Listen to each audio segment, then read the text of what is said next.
Bonjour à tous et bienvenue sur Objectif Autonomie. Ça fait maintenant à peu près 2 semaines que du coup on a eu des inondations et voilà, un petit coup dur pour nous, mais je tenais tout d'abord et avant tout à remercier toutes ces personnes qui ont manifesté un soutien, qui ont laissé des commentaires sur la vidéo, qui ont commenté sur Facebook, sur Instagram, sur YouTube. Merci à vous de votre soutien inconditionnel face à cette épreuve. Merci à mes amis qui sont venus encore une fois nous filer un coup de main pour essayer de sauver ce qui était sauvé. On va faire un petit tour aujourd'hui dans cette vidéo vite fait de ce qui reste encore en vie. Donc ça va être vite fait. On va faire un tour surtout dans la serre pour vous montrer l'avancée des tomates, en sachant que pendant presque 2 semaines, je ne suis pas intervenu du tout ici au potager. Donc la jungle est de retour. J'ai pas eu de contrôle sur l'enherbement, donc du coup là on est sur 2 plants de patates douces, là et là, et voilà, tout simplement, c'est la seule chose qui me reste. Donc toujours j'ai pas eu de contrôle sur l'enherbement, donc ça c'est la planche de Souchet. C'est peut-être bien une des seules choses qui a résisté et qui, ma foi, ça lui a fait du bien, l'eau. Donc voilà, les plants, donc ça ressemble un peu à des plantes un peu exotiques. Il va falloir que je m'amuse à enlever l'herbe et repailler la totalité. Après ici, il y a l'increvable topinambour qui est en vie. Je m'y attendais, hein. C'est nickel. Alors, je sais pas si ça... Voilà. J'ai quelques carottes, mais on voit qu'au bout, c'est moisi. Donc voilà, il ne faut pas s'attendre à une belle récolte. Et puis le quinoa ici, qui est en pleine forme, et le maïs derrière. Voilà, c'est les seules choses qui ont résisté. Le quinoa qui, quant à lui, se porte plutôt bien, ma foi. Voilà le maïs, j'ai un épi je crois qui se forme quelque part là. Puis voilà, donc on verra bien. Alors là ce que vous voyez ce sont des amarantes à graines, donc elles ont résisté, elles sont bien plus petites que les amarantes à feuilles. Les amarantes à feuilles peuvent monter jusqu'à 2 mètres. L'année dernière on a eu des amarantes à feuilles, d'ailleurs on a fait pas mal de récoltes. Forcément hein, quand vous avez un plant de 2 mètres qui arrive, forcément il y a de la place, vous faites pas mal de récoltes. Donc voilà, ça c'est un des trucs qui a survécu et qui était sous l'eau.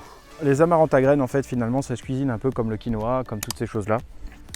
Ça se fait bouillir et puis rouler jeunesse quoi, hein. C'est aussi simple que ça. C'est on va dire un peu de céréales, quelque chose qu'on peut conserver tout l'hiver si la récolte est abondante. On survécu du coup aussi le dernier semis que j'avais fait ici de carottes, mais qui du coup a été vite reconquéri grâce à la pluie et l'eau abondante par les adventices. Il faut que je vienne faire un travail ici, j'ai pas le choix. Donc là on a un semis, je ne sais pas si vous allez bien voir, on a un semis de navets, donc des navets blancs ou globes à collet violet. Donc voilà, je ne sais pas ce que ça donnera, comme par exemple là mes betteraves que vous voyez bien ici, je ne sais pas si ça donnera quelque chose, en tout cas c'est encore en vie. Tout n'est pas perdu pour cette culture de haricots verts, mais j'ai perdu l'étiquette, alors je ne peux pas dire ce que c'est réellement. Mais ça a l'air de repartir, donc je vais laisser, on verra bien ce que ça donne. Si ça peut repartir et donner une petite récolte, tant mieux. Bon, les artichauts aussi sont plutôt pas mal. Mais voilà, j'ai un contrôle de la mauvaise herbe à faire rapidement sur l'ensemble des cultures pour vraiment ne plus trop être embêté. Donc là on marche sur les échalotes, hein, mais il n'y en a plus, donc voilà. Et puis ça c'est un autre semis de carottes qui lui aussi a plutôt bien fonctionné. Et vous voyez, j'ai beaucoup à dépresser. Il faut que je m'y attelle parce que mais à trop attendre, je vais finir par ne plus rien pouvoir récolter. Jaune du doux d'ailleurs. Voilà, je vous l'avais dit, hein, le tour du potager il est vite fait maintenant. On a fini, donc voilà, vous voyez, il ne reste plus grand chose. Si je vous ai pas parlé de trucs, c'est parce que du coup ça n'existe plus. Donc voilà. C'est tout, c'est comme ça, c'est la vie. Il faut rebondir, il faut se ressaisir, il faut systématiquement essayer de vivre avec la nature. Dans les points positifs aussi, voilà, j'ai un peu de menthe. De la menthe qui a survécu, d'ailleurs le pied de menthe, je ne sais pas si vous le voyez, il est juste magnifique. L'odeur dégagée par cette menthe, c'est juste une folie. Donc ça c'est la menthe bergamote. Une découverte, mais c'est une découverte de ouf parce que j'adore la bergamote. Je peux pas avoir d'agrumes ici, donc je pense que l'idéal c'est de faire ça et je vais en cueillir pour faire sécher et faire de la tisane. Pour me calmer quand il arrive des trucs comme ça. Donc voilà, ici il y a encore des oignons blancs à cueillir.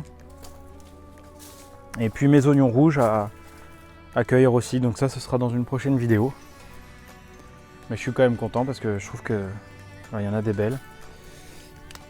Voilà, là on a une belle tomate bien mûre, là ici, une tomate blanche. Magnifique.